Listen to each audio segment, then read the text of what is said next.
Hello बच्चों, आज हम क्लास 10th केमिस्ट्री का फर्स्ट चैप्टर पढ़ने वाले हैं जिसका नाम है chemical reaction and chemical equations. ठीक है, तुम्हारा पहला क्वेश्चन आता है कि what is chemical reaction. Chemical reaction किसे कहते हैं? तो इसका आंसर क्या होगा बेटा? The reaction in which a new substance is formed is called chemical reaction.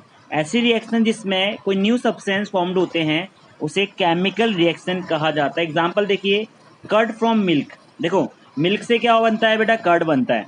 Milk की प्रॉपर्टीज और कर्ड की प्रॉपर्टीज बिल्कुल डिफरेंट डिफरेंट होती हैं, इसलिए मिल्क से हम कर्ड फॉर्म करते हैं तो वो भी क्या होती है? केमिकल रिएक्शन होती है, क्योंकि यहाँ पे एक न्यू प्रॉपर्टीज वाले जो एलिमेंट होते हैं वो फॉर्म्ड होते हैं। इसमें दूसरा एग्जांपल आप देख सकते हैं, ये जो आपको डायग्राम दिख रहा है वो किसका है? मैग्नीशियम का डायग्राम है। यह मैग्नीशियम रिबन की फॉर्म में है। जब उसको बंद करते हैं तो मैग्नीशियम ऑक्साइड का क्या बनता है बेटा? पाउडर बनता है। ये जो पाउडर है किसका पाउडर है? मैग्नीशियम ऑक्साइड का पाउडर है। तो यहाँ पे देखिए मैग्नीशियम चेंज हो गया मैग्नीशियम ऑक्साइड में, तो इसकी जो प्रॉपर्टीज है बिल्कुल डिफरेंट, मैंने बिल्कुल डिफरेंट हो गई, इसलिए ये भी क्या होगी बेटा? केमिकल रिएक्शन होगी। मैग्नीशियम जो ऑक्साइड होता है वो पाउडर फॉर्म में होता है। इसके बाद बेटा हमारा सेकंड क्वेश्चन आता है कि when we say that chemical reaction occur, हम कब कहते हैं केमिकल रिएक्शन हो रही है? तो बेटा हम कब कहते हैं केमिकल रिएक्शन हो रही है? तो उसके कुछ इंडिकेशंस होते हैं। पहला है चेंज इन टेम्परेचर। अगर किसी भी रिएक्शन में टेम्परेचर चेंज हो जाए, जैसे देखो ये जो आपको दिख रहा होगा ये कोल्ड है, कोल्ड ग्लास है, जब ये ग्लास हॉट हो गया इसका मतलब इसका टेम्परेचर चेंज हो गया, तो ये भी क्या होगी? केमिकल रिएक्शन होगी।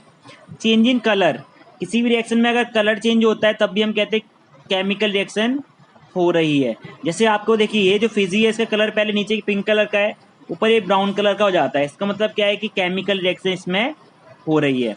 तीसरा होता है फॉर्मेशन ऑफ प्रेसिपिटेट। किसी भी रिएक्शन में जब प्रेसिपिटेट फॉर्म्ड होते हैं तब भी हम कहते हैं कि केमिकल रिएक्शन हो रही है। ठीक है, तो यहाँ पे ये दिख रहा होगा ये वाइट कलर का ये प्रेसिपिटेट है। प्रेसिपिटेट क्या होता है बेटा? ऐसे सब्सटेंस जो वाटर में डिजोल्व नहीं होते उसे प्रेसिपिटेट कहा जाता है। चौथा होता है एवोल्यूशन ऑफ गैस। किसी भी रिएक्शन में गैस निकलती है, जैसे ये कंटेनर है इसमें से गैस निकल रही है, तो यहाँ भी क्या हो रही है? केमिकल रिएक्शन हो रही है। अगर किसी भी रिएक्शन में इनमें से कोई भी चेंज आ रहा है, इन चारों में से कोई भी चेंज आ रहा है बेटा, तो क्या कहलाएगी? वो हमारी केमिकल रिएक्शन कहलाएगी। इन चारों में से कोई भी चेंज आ रहा है तो कहलाएगी केमिकल रिएक्शन। ठीक है बेटा। इसके बाद हमारा थर्ड क्वेश्चन आता है व्हाट इज केमिकल इक्वेशन। पीछे हमने पढ़ा केमिकल रिएक्शन क्या होती है, अब हम पढ़ेंगे केमिकल इक्वेशन क्या होती है। तो इसका आंसर क्या होगा? The symbolic form of chemical reaction is called chemical equation. Chemical reaction को सिंबल की फॉर्म में रिप्रेजेंट करना ही बच्चों क्या होती है? केमिकल इक्वेशन होती है। जैसे हाइड्रोजन जब रिएक्ट करता है ऑक्सीजन के साथ तो बनता है वाटर, तो यहाँ पे हाइड्रोजन का सिंबल क्या होता है? H2 होता है। ऑक्सीजन सिंबल क्या होता है बेटा? O2 होता है। बन क्या गया? हमारा वाटर फॉर्म्ड हो गया। तो यहाँ पे हमने जो रिएक्शन थी उसको किस फॉर्म में डिफाइन कर दिया? उसको सिंबलिक फॉर्म में लिख दिया, रिप्रेजेंट कर दिया, इसलिए क्या बन जाएगी? केमिकल इक्वेशन बन जाएगी। इसका बाद हमारा नेक्स्ट क्वेश्चन आता है defined precipitate and gives example. Precipitate किसे कहते हैं और उसके एग्जाम्पल आपको देने हैं। तो इसका आंसर क्या होगा?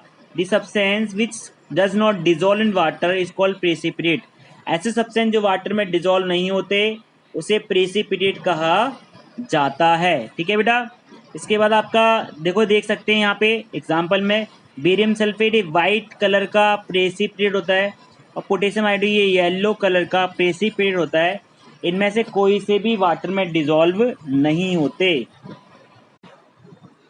बेटा पांचवा क्वेश्चन पढ़ेंगे बेटा, how many types of chemical equation. Chemical equation कितने टाइप्स की होती है बेटा? तो chemical equation mainly two types की होती है। पहली होती है बैलेंस केमिकल इक्वेशन और अनबैलेंस केमिकल इक्वेशंस। ठीक है, तो बैलेंस केमिकल इक्वेशंस क्या होती हैं? देखिए बेटा, जैसे आपके पास ये ग्लूकोज है, ग्लूकोज का फॉर्मूला होता है C6H12O6, ये ग्लूकोज कहते हैं।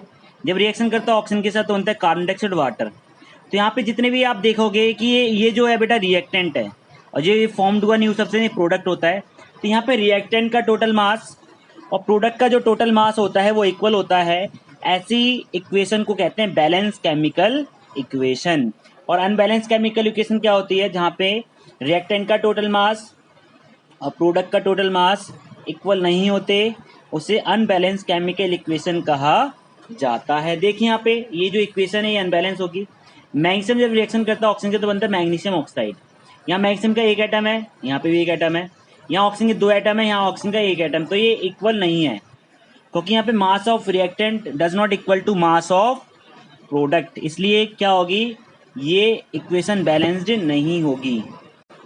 नेक्स्ट क्वेश्चन आता है हमारा, रिएक्टेंट को डिफाइन करना है आपको। रिएक्टेंट किसे कहते हैं? The chemical substance which participate in chemical reaction. ऐसे केमिकल सब्सटेंस जो केमिकल रिएक्शन में पार्टिसिपेट करते हैं उसे रिएक्टेंट कहा जाता है। क्या कहा जाता है बच्चों? रिएक्टेंट कहा जाता है। ठीक है, तो ये जो हाइड्रोजन और ऑक्सीजन क्या मिलकर बना रही है, क्या होंगे बेटा? रिएक्टेंट होंगे। ये जो दोनों है बेटा, हाइड्रोजन और ऑक्सीजन क्या बना रहे हैं? वाटर बना रहे हैं, तो ये बनोगा प्रोडक्ट। तो जो ये पार्टिसिपेट कर रहे हैं रिएक्टेंट होगा, जो फॉर्म हो रहा है न्यू सब्सटेंस वो क्या होगा बेटा? प्रोडक्ट होगा। अच्छा, प्रोडक्ट किसे कहते हैं? The chemical substance which formed after chemical reaction. जो केमिकल रिएक्शन के बाद फॉर्म्ड होते हैं। देखो ये एरो का साइन शो करता है कि इस डायरेक्शन में केमिकल रिएक्शन हो रही है और ये न्यू सब्सटेंस फॉर्म्ड हुए, ये क्या होगा बेटा? हमारा प्रोडक्ट होगा। तो रिएक्टेंट क्या होते हैं? जो भी सब्सटेंस केमिकल रिएक्शन में पार्टिसिपेट करते हैं उन्हें रिएक्टेंट कहते हैं, और उसके बाद जो न्यू सब्सटेंस फॉर्म्ड होते हैं केमिकल रिएक्शन के बाद उन्हें प्रोडक्ट कहा जाता है। ठीक है बेटा। इसके बाद मोस्ट इंपोर्टेंट क्वेश्चन आता है बच्चों, डिफाइन बैलेंस केमिकल इक्वेशन और why do we need it chemical equation to explain. तो लिखा है बैलेंस केमिकल इक्वेशन किसे कहते हैं और किसी इक्वेशन को बैलेंस करना क्यों जरूरी होता है। ठीक है बेटा, तो लिखा है the chemical equation in which total mass of reactant is equal to total mass of product, जिसमें रिएक्टेंट का टोटल मास और प्रोडक्ट का जो टोटल मास होता है एक दूसरे के इक्वल होते हैं, ऐसी इक्वेशन को कहते हैं बैलेंस केमिकल इक्वेशन। एग्जांपल देखिए, जैसे ये मीथेन है, मीथेन जब रिएक्शन करता है, जैसे बेटा ये CH4 जो मीथेन है ये ऑक्सीजन से रिएक्शन करता है तो बनता है कार्बन डाइऑक्साइड और वाटर। ठीक है बेटा, कार्बन डाइऑक्साइड वाटर फॉर्म्ड होता है, इसलिए क्या होगी बेटा? बैलेंस केमिकल इक्वेशन होगी, क्योंकि यहाँ पे रिएक्टेंट का टोटल मास और प्रोडक्ट का जो टोटल मास है वो इक्वल है। चेक कीजिए, देखो यहाँ पे जो कार्बन है वो 1 है, यहाँ पे भी कार्बन 1 है प्रोडक्ट में। हाइड्रोजन यहाँ कितने बेटा? 4 है प्रोडक्ट में। हाइड्रोजन कितने हैं? 2 दूनी 4। और यहाँ पे ऑक्सीजन कितने? 2 दूनी 4। और यहाँ पे ऑक्सीजन 2 ये रे और 2 ये रे। तो यहाँ पे देखिए बेटा, यहाँ पे रिएक्टेंट का टोटल मास और प्रोडक्ट का जो टोटल मास है वो आपस में क्या है बेटा? इक्वल है, इसलिए ये इक्वेशन क्या कहलाएगी? बैलेंस केमिकल इक्वेशन कहलाएगी। ठीक है, अब क्वेश्चन आता है किसी भी केमिकल इक्वेशन को बैलेंस क्यों करते हैं। आपने पढ़ा होगा 9th क्लास में एक लॉ था, उसका नाम था law of conservation of mass. Law of conservation mass को सेटिस्फाइड करने के लिए किसी भी इक्वेशन को बैलेंस किया जाता है। लॉ ऑफ कंजर्वेशन मास क्या कहता है बेटा? Mass neither be created and nor be destroyed in chemical reaction. ने केमिकल रिएक्शन में जो मास था रिएक्टेंट का और केमिकल रिएक्शन में जो मास होगा प्रोडक्ट का वो हमेशा इक्वल रहेगा, उसे कहते हैं लॉ ऑफ कंजर्वेशन मास। और इसी को सेटिस्फाइड करने के लिए किसी भी केमिकल इक्वेशन को बैलेंस किया जाता है। ठीक है बेटा, तो इस वीडियो में हमने 8 क्वेश्चंस देखे हैं जो बहुत इंपॉर्टेंट थे, बहुत सिंपल तरीके से पढ़े थे। एक बार इसको आप दोबारा रिवाइज कर लेना और इसको एज अ नोट्स आप याद कर लेना। ठीक है बेटा, ओके बाय, सी यू।